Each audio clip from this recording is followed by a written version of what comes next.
Welcome back to Global Media Network.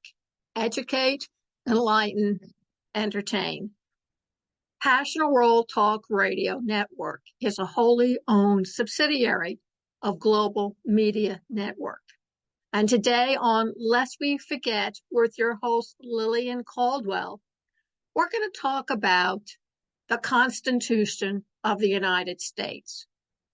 Lately, in the newspapers and through the various news organizations on TV and streaming, it's been mentioned that former President Donald Trump wants to get rid of the Constitution, and many of his constituents agree. However, before he can do that, I think it's time to do a review on what is the Constitution and the Bill of Rights, and why it is important for us as a country to recognize, A, that Donald Trump should not get rid of the Constitution, and B, that it will severely affect our right, our individual rights. In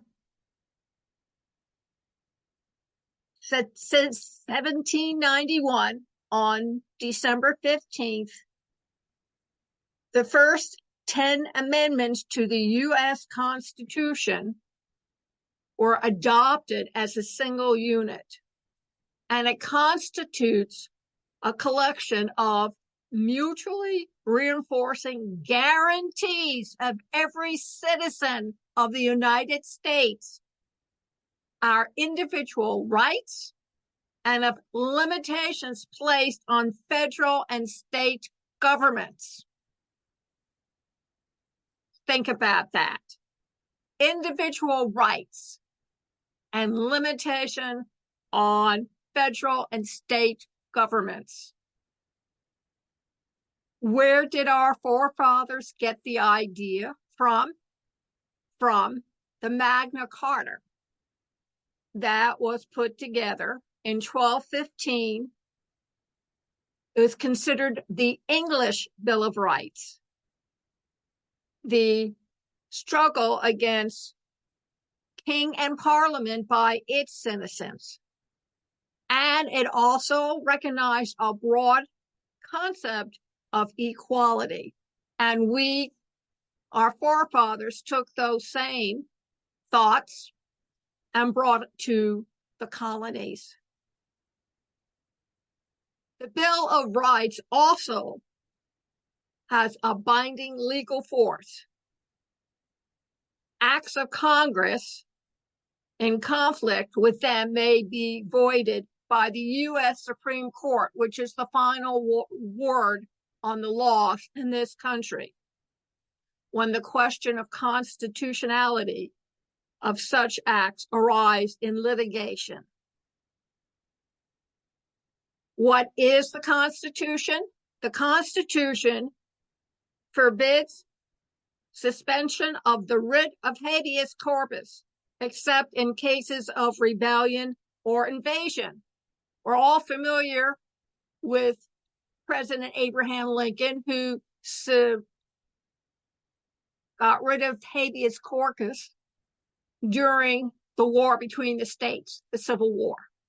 He decided it was his word and his judgment as President of the United States to do that. This suspension of habeas corpus requires that all crimes against the United States will be tried by a jury in the state where the crime is committed. It limits the definition, trial, and punishment of treason. Aaron Burr comes to mind. He was accused of treason against the United States. Prohibits titles of nobility. Well, we like to believe that there are no dukes or earls running around, although several of the movie figures long for a title, like Dom or Earl or sir. They don't see anything wrong with that, to distinguish themselves from the masses, as they would put it. It also, you do not have to take religious tests to get elected into office. And guarantees a Republican form of government in every state, and assures each citizen the privilege and immunities of the citizens of our states. So that is what the Constitution is. And the Bill of Rights are the amendments that have been put into place by our forefathers to protect us from our enemies. And most of the time, our enemies are ourselves. And the Constitution has put down rules and laws restraining how much power the federal government has. Back in the day, the Senate refused to submit James Madison Amendment protecting religious liberty, freedom of the press, and trial by jury against violation by the states. Under the First Amendment, Congress can make no law respecting an establishment of religion or prohibiting its free exercise or abridging freedom of speech or press or the right to assemble and petition for redress of grievances. Hostility to standing armies found expression in the Second Amendment's guarantee of the people's rights to bear arms, and the Third Amendment prohibition of the involuntary quartering of soldiers in private houses. The Fourth Amendment secures the people against unreasonable searches and seizures and forbids the issuance of warrants except upon probable cause and directed to specific persons and places. The Fifth Amendment requires grand jury indictment and prosecution for major crimes and prohibits double jeopardy for a single offense. It provides that no person shall be compelled to testify against himself and forbids the taking of life, liberty, or property without due process of law and the taking of private property for public use without just compensation. The Sixth Amendment, an accused person is to have a speedy public trial by jury, to be informed of the nature of the accusation, to be confronted with prosecution witnesses, and to have the assistance of counsel. The Seventh Amendment formally established the right to trial by jury in civil cases. Excessive bail or fines and cruel and unusual punishment are forbidden by the Eighth Amendment. The Ninth Amendment protects residential rights of the people. And by the 10th, powers not delegated to the United States are reserved to the states or the people.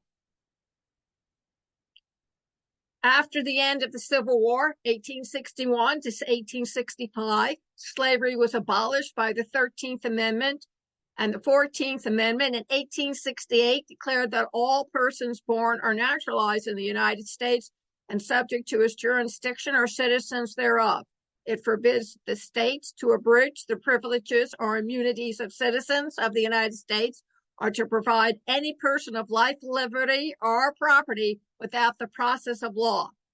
In the early 20th century, the Supreme Court used the Due Process Clause to gradually incorporate or apply against the states most of the guarantees contained in the Bill of Rights, which formerly had been understood to apply only against the federal government. Thus, the Due Process Clause finally made effective the major portions of Madison's unaccepted 1789 proposal. So the next time when you hear former President Trump or any other politician tell you the Constitution is outdated and needs to be removed permanently, just remember that this document protects you and your rights, plus a plethora of other indignities that could be suffered by you, the individual, should they been removed from your ability to invoke them. Thank you very much for joining me today.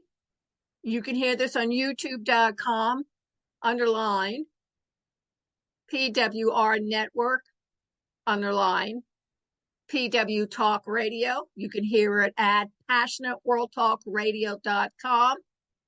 All major social media, LinkedIn, Twitter, Instagram, Facebook. And please let us know. Text us at 484-364-1032 what you would like to hear on Lest We Forget -historical. It means more than atrocities being repeated continually. It means injustices or something that you're not aware of but happens continuously or without your knowledge. The only way you can control how you as a citizen of the United States is to be treated, is to be informed, and to be knowledgeable. So keep yourself knowledgeable and recommend different topics for your host, Lillian S. Cauldwell, to discuss on Lest We Forget -historical. Have a great weekend and stay warm.